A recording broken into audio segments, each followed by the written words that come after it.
When Sam Walton's father repossessed family farms to survive the Great Depression, 8-year-old Sam learned that security wasn't promised, only taken.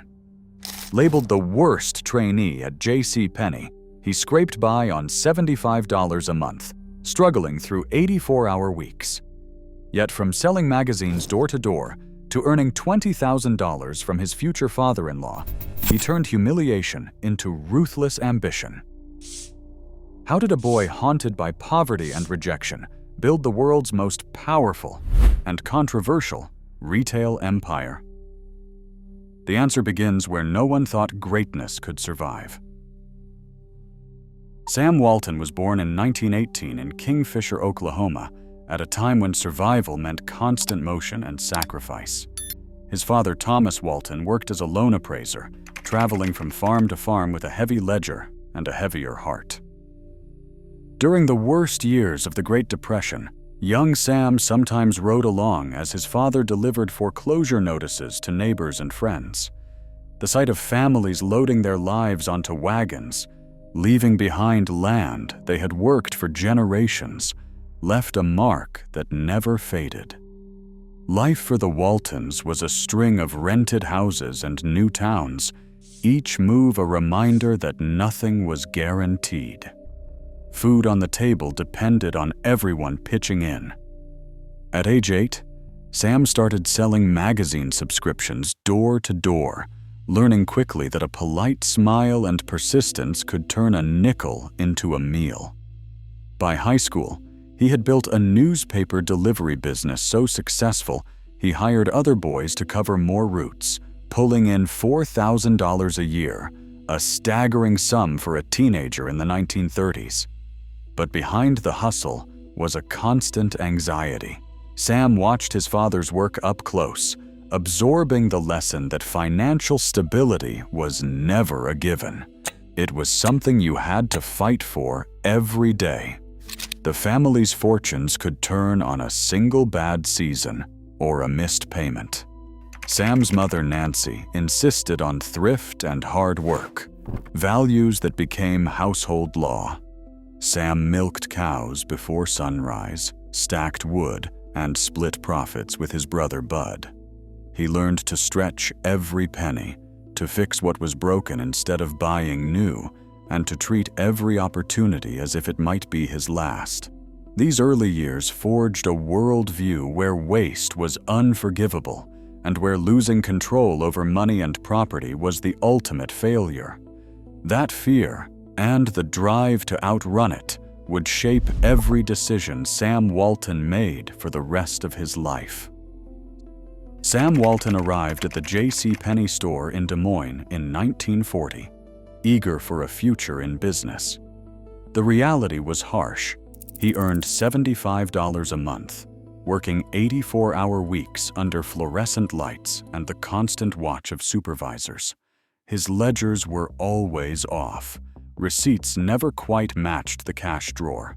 Managers threatened to fire him almost daily, calling him the worst trainee in the store.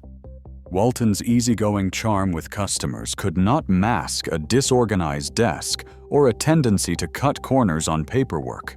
He admitted later he just was not suited to retail by the book, but quitting was not an option.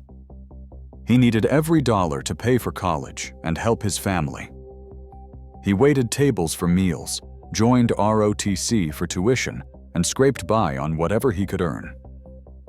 When World War II broke out, Sam joined the Army, serving as an intelligence officer. The discipline and leadership he learned there would become more valuable than any retail training. In Oklahoma, a bowling alley changed his life. That is where he met Helen Robson, a banker's daughter known for her sharp mind and stubborn independence. Their courtship was quick, and by 1943 they were married. Helen's father, L.S. Robson, was skeptical of Sam's prospects. He had seen too many young men with big dreams and little to show for them, but Helen believed in Sam's drive. After months of negotiation, Robson agreed to loan them $20,000, a fortune at the time, on the condition that both Sam and Helen sign the note and follow strict business rules. With the loan secured, Sam bought his first Ben Franklin variety store in Newport, Arkansas in 1945. The store was struggling, but for the first time, Sam was his own boss. He poured in long hours, learning every inch of the business from the ground up. The humiliation at JCPenney and the pressure of family expectations did not vanish, but they fueled a new determination. With Helen by his side, handling the books, raising their growing family, and stretching every dollar, the foundation was set for a risk that would change everything. Sam Walton stepped into the Ben Franklin store in Newport, Arkansas, and saw a business model that did not add up. The franchise agreement demanded a steep 5% of every sale as rent, leaving little room for the kind of bold experiments he had in mind. Most store owners played it safe, discounting only a few items to draw in customers. Walton ignored that playbook. He slashed prices on everything, betting that higher sales volume would more than make up the difference. It was a dangerous gamble. Suppliers and franchise managers warned him he would go broke. Instead, customers flooded in. The store's annual sales jumped from $72,000 to $250,000 in just 5 years. Newport's Ben Franklin was not just surviving, it was outpacing every rival in the region. But lower prices alone were not enough. To keep his shelves full, Walton broke another rule. Late at night, he would drive hundreds of miles to the Tennessee mountains, loading trailers with cut-rate goods from independent suppliers. These midnight runs skirted the official Ben Franklin supply chain, and sometimes even state weight limits. Corporate headquarters pushed back, insisting he stick to approved products and markups. Walton refused. He started dealing directly with manufacturers, cutting out middlemen and passing the savings to his customers. The numbers proved his point. Sales tripled, aisles were packed, and a loyal customer base emerged. But every innovation put him further at odds with franchise bosses and local landlords. Walton's maverick tactics turned a failing store into the top performer.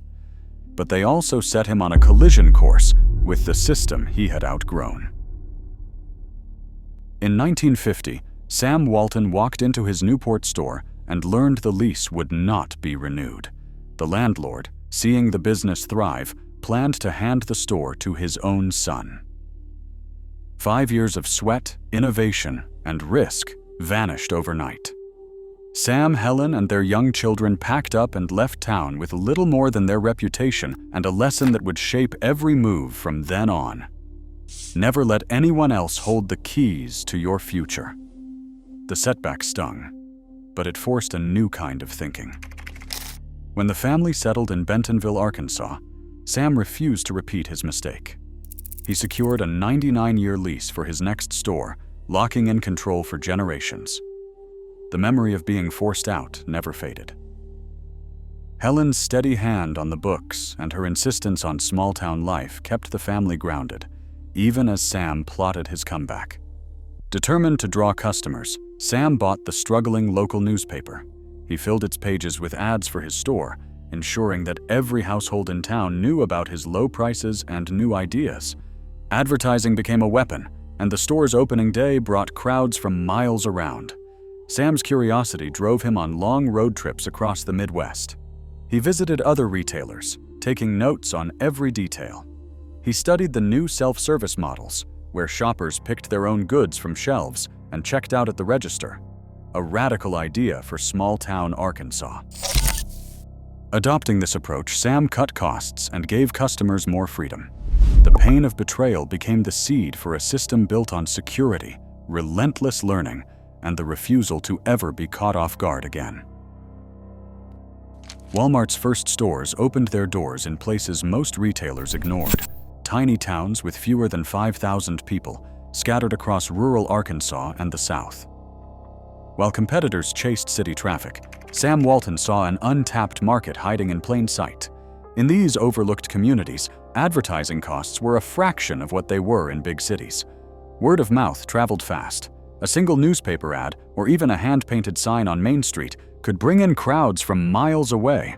With little to no competition, even modest stores could dominate the local market. But the strategy came with a hidden risk. Expansion into dozens of small towns meant building a network of stores far from traditional supply routes. Walton and his team had to invent new logistics just to keep shelves stocked, buying trucks, building warehouses, and designing delivery systems that could reach even the most remote outposts. The cost of growth mounted quickly. By 1971, Walmart owed money to nearly every bank in Arkansas.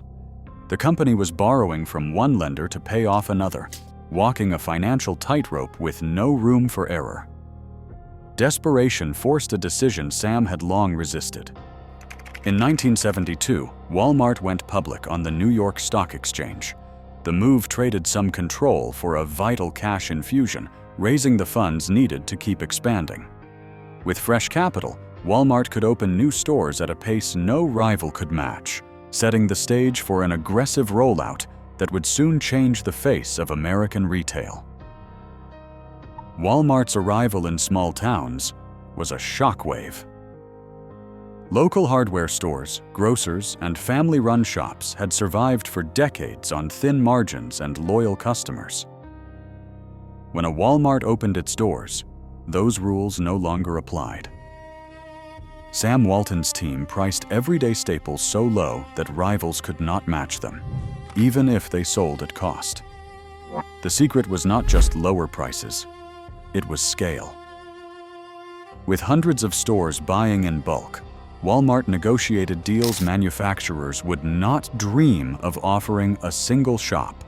A box of detergent that cost the corner store $2 showed up at Walmart for $1.60, and the price tag on the shelf made the difference impossible to ignore.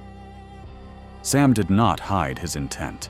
He described his strategy as capitalist competition, pushing prices down until the competition gives up. It was a race most local merchants could not win. Store owners watched foot traffic vanish as shoppers flocked to Walmart's sprawling aisles. Within a year or two, empty storefronts lined Main Street. Walton's managers tracked every competitor, sometimes visiting rival stores with notebooks in hand, jotting down prices and layout ideas. Information was ammunition, and nothing was off limits if it meant getting an edge. By 1980, Walmart was opening more than 100 new stores each year. The expansion was relentless, a machine running on volume and speed. Each new location followed the same playbook: undercut, outlast, and outgrow. For small-town businesses, the math was brutal and final. For Walmart, it was proof that the model worked, so long as the company could keep its supply lines moving and shelves stocked faster than anyone else. Supplying hundreds of stores scattered across rural America was a puzzle no one else had solved.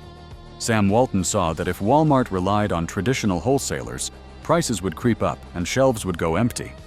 So he built his own system from scratch. The company bought its own fleet of trucks and constructed giant warehouses, each set up to serve stores within a day's drive. Every shipment was tracked and timed, with managers expected to shave minutes off every delivery. As Walmart grew, these regional warehouses became the nerve centers of the operation, pumping out shipments to the farthest corners of the South and Midwest. Walton's obsession with efficiency did not stop at American borders. In the late 1970s, Walmart began buying goods directly from factories in Korea, Taiwan, and Central America. Cutting out middlemen meant lower costs, and those savings showed up on price tags in every aisle.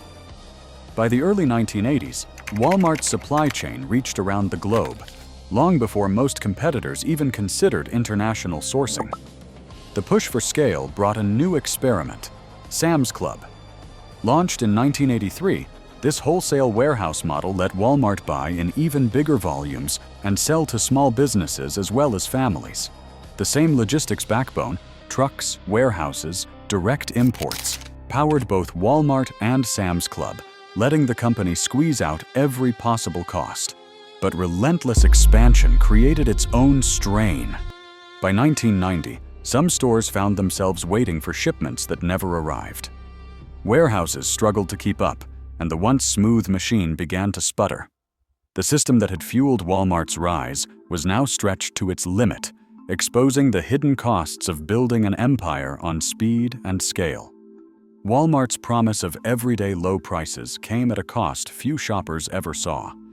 In stores across the country, workers clocked in as associates, a title meant to suggest pride and belonging.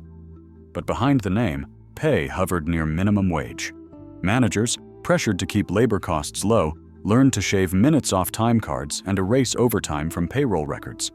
In Minnesota, a jury found evidence of systematic off-the-clock work, locked doors after hours, breaks skipped, and time records altered. The verdict was $78.5 million owed to 56,000 workers. In California, a class action suit revealed 116 million meal break violations, with computer logs showing how schedules were manipulated to dodge overtime pay. Walmart paid $172 million to settle that case, but denied wrongdoing. The company's anti-union stance was equally aggressive. Training videos warned of the dangers of organizing. Store managers were instructed to report any hint of union activity directly to headquarters. In Canada, when workers in Jonquière, Quebec, successfully unionized, the entire store was shut down. In the United States, employees who spoke up faced surveillance, interrogations, and sudden schedule changes. The National Labor Relations Board ordered Walmart to reinstate workers fired for organizing and to pay back wages, but the company's policies stayed the same. Overseas, the drive for lower costs led to even harsher realities. Audits of Chinese suppliers revealed pay as low as 3 cents an hour for 14-hour shifts. In Mexico, Walmart funneled $24 million in bribes to speed up permits and secure market dominance. Internal memos showed top executives at headquarters working to cover up the payments. For 7 years, the story stayed buried until a 2012 New York Times investigation exposed the scheme.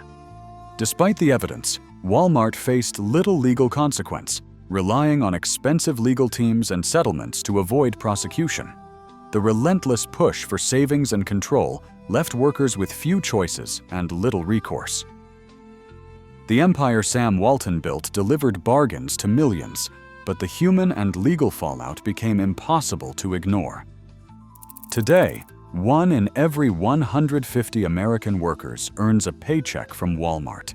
As communities weigh lower prices against lost local businesses and stagnant wages, the debate, Sam Walton sparked shapes every corner of global retail. The world's largest company stands as both blueprint and warning, reminding us that the true cost of progress is never just measured at the register.